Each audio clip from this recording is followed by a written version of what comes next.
Chilli powder, ಸಖತ್ ಖಾರ ಬಣ್ಣ ಮತ್ತು ರುಚಿ ಆಚಿ ಚಿಲ್ಲಿ ಪೌಡರ್.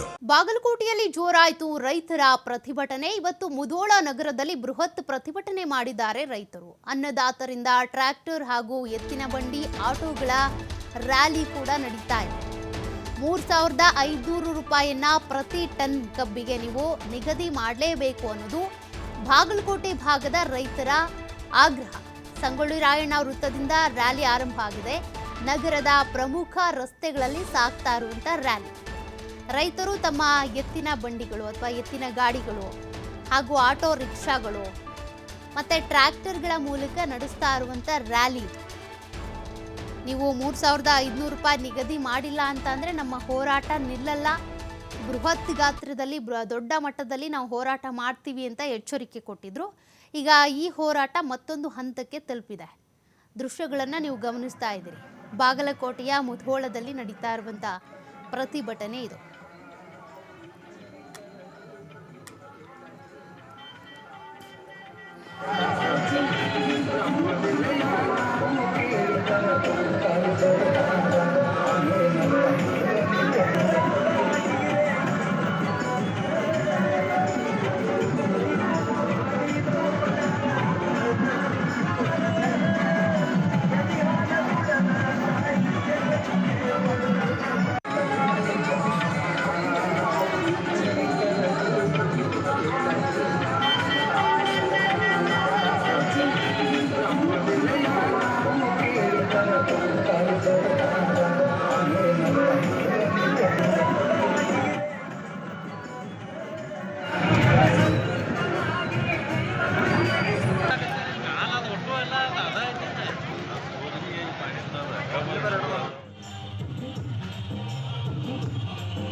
ಬಾಗಲಕೋಟೆ ಜಿಲ್ಲೆಯ ಮುಧೋಳ ನಗರದ ಸಂಗೊಳ್ಳಿ ರಾಯಣ್ಣ ವೃತ್ತದಿಂದ ಶುರುವಾಗಿರುವಂಥ ರ್ಯಾಲಿ ಇದು. ರೈತರು ತಮ್ಮ ಟ್ರ್ಯಾಕ್ಟರ್ಗಳು ಅಥವಾ ಆಟೋ ಹಾಗೂ ಎತ್ತಿನ ಗಾಡಿ ಸಮೇತ ರ್ಯಾಲಿಯನ್ನ ಮಾಡ್ತಾ ಇದ್ದಾರೆ.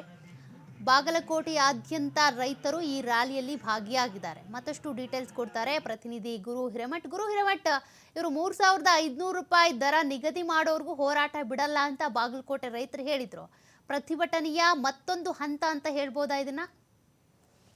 ನಿಜಕ್ಕೂ ಅಂದ್ರೆ ಕಳೆದ 15 ದಿನದಿಂದ ಸಾಕಷ್ಟು ರೀತಿ ರೈತರು ಹೋರಾಟವನ್ನ ಮಾಡ್ತಾ ಇದ್ರು. ಅಂದ್ರೆ ಪ್ರಮುಖವಾಗಿ ಏನು ಸರ್ಕಾರ 3,300 ಬೆಲೆ ನಿಗದಿ ಆಯ್ತು. ಅದಾದ ಬಳಿಕ ಅದನ್ನ ತಳ್ಳಿ ಹಾಕಿರೋ ಮುಧೋಳ ರೈತರು ದಿನನಿತ್ಯ ಸಂಗೊಳ್ಳಿ ರಾಯಣ್ಣದಲ್ಲಿ ದಿನನಿತ್ಯದ ಒಂದು ಪ್ರತಿಭಟನೆ ಕಾವು ಮತ್ತಷ್ಟು ಹೆಚ್ಚಾಗ್ತಿರುವಂತದ್ದು. ಹೀಗಾಗಿ ಇವತ್ತು ಮುಧೋಳ ಬಂದ್ಗೆ ಕರೆ ನೀಡಿ ಮುಧೋಳದ ಒಂದು ಸಂಗೊಳ್ಳಿ ರಾಯಣ್ಣ ವೃತ್ತದಿಂದ ಈ ಗಡದನ್ನವರ ಒಂದು ವೃತ್ತದವರೆಗೂ ಬೃಹತ್ ಟ್ರ್ಯಾಕ್ಟರ್ ರ್ಯಾಲಿಯನ್ನ ಕೂಡ ಹಮ್ಮಿಕೊಂಡಿದ್ರು. ಅದರಲ್ಲಿ ಆಟೋಗಳಾಗಿರ್ಬೋದು, ಸರ್ಕಾರಿಯ ಕಾಲೇಜುಗಳು ಕೂಡ ಇವತ್ತು ಬಂದ್ ಆಗಿರುವಂತದ್ದು. ಪ್ರಮುಖವಾಗಿ ಮುಧೋಳ ಬಂದ್ ಹಿನ್ನೆಲೆಯಲ್ಲಿ ಶಾಲಾ ಕಾಲೇಜುಗಳನ್ನು ಕೂಡ ಬಂದ್ ಮಾಡಿ ಈಗಾಗಲೇ ಖಾಸಗಿ ಶಾಲೆಗಳ ವಿದ್ಯಾರ್ಥಿಗಳು ಕೂಡ ಪ್ರತಿಭಟನೆಯಲ್ಲಿ ಭಾಗಿಯಾಗಿರುವಂತದ್ದು. ಪ್ರಮುಖವಾಗಿ ವಿದ್ಯಾರ್ಥಿಗಳು ಆಗಿರ್ಬೋದು, ವಿವಿಧ ಸಂಘಟನೆಯವರು ಕೂಡ ಭಾಗಿಯಾಗಿರುವಂತದ್ದು. ಕಿರಾಣಿ ವ್ಯಾಪಾರಸ್ಥರು ಮತ್ತು ಇಲ್ಲಿರ್ತಕ್ಕಂಥ ಆಟೋ ಚಾಲಕರು ಎಲ್ಲರೂ ಕೂಡ ಇವತ್ತು ಮುಧೋಳ ಬಂದ್ ಮಾಡಿ ಬಂದ್ಗೆ ಒಂದು ಬೆಂಬಲ ಬೆಲೆಯನ್ನ ನಿಗದಿಗೆ ಆಗ್ರಹಿಸಿ ಅವರು ಕೂಡ ಪ್ರತಿಭಟನೆಯಲ್ಲಿ ಭಾಗಿಯಾಗಿದ್ರು. 3,500 ರೂಪಾಯಿ ಬೆಲೆ ಕೊಟ್ಟೇ ಕೊಡಬೇಕು, ಇಲ್ದಿದ್ರೆ ನಮ್ದು ಉಗ್ರವಾದ ಹೋರಾಟ ಮತ್ತಷ್ಟು ಬಿಸಿ ಆಗುವಂತ ಸಾಧ್ಯತೆ ಇದೆ ಅನ್ನುವಂತ ಮಾಹಿತಿಯನ್ನ ಕೂಡ ರೈತರು ಹೇಳಿರುವಂತದ್ದು. ಇವತ್ತು ಸಾಯಂಕಾಲ 6 ಗಂಟೆ ನಂತರ ಯಾವ ರೀತಿಯಾಗಿ ರೈತರ ಒಂದು ಸಭೆಯಲ್ಲಿ ಮಾಲೀಕರು ಮತ್ತು ಇಲ್ಲಿಯ ಸರ್ಕಾರಿಯ ಅಧಿಕಾರಿಗಳಾಗಿರ್ಬೋದು ಮತ್ತು ಇಲ್ಲಿ ಜಿಲ್ಲಾಡಳಿತ ಒಂದು ಸಭೆಯಲ್ಲಿ ಭಾಗಿಯಾಗದಿದ್ರೆ, ಇದನ್ನ ಒಪ್ಪಿಕೊಳ್ಳದೆ ಇದ್ರೆ ಮುಂದಿನ ರೂಪರೇಷೆಗಳು ಬೇರೆ ಆಗಿರತ್ತೆ.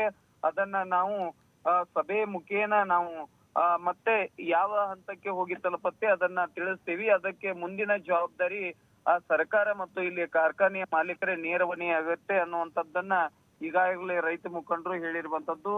ಈಗ ಉಗ್ರವಾದ ಸ್ವರೂಪಕ್ಕೆ ಮತ್ತೆ ತಿರುಗುವುದರ ಜೊತೆಗೆ ಈ ಕಬ್ಬಿನ ಕಾರ್ಖಾನೆಯ ಮಾಲೀಕರಿಗೆ ಮತ್ತಷ್ಟು ಬಿಸಿ ತಟ್ಟುವಂತ ಸಾಧ್ಯತೆ ಕೂಡ ಇರುವಂತದ್ದು. ಸೌಖ್ಯ, ಥ್ಯಾಂಕ್ ಯು ಗುರು ಡೀಟೇಲ್ಸ್ಗೆ.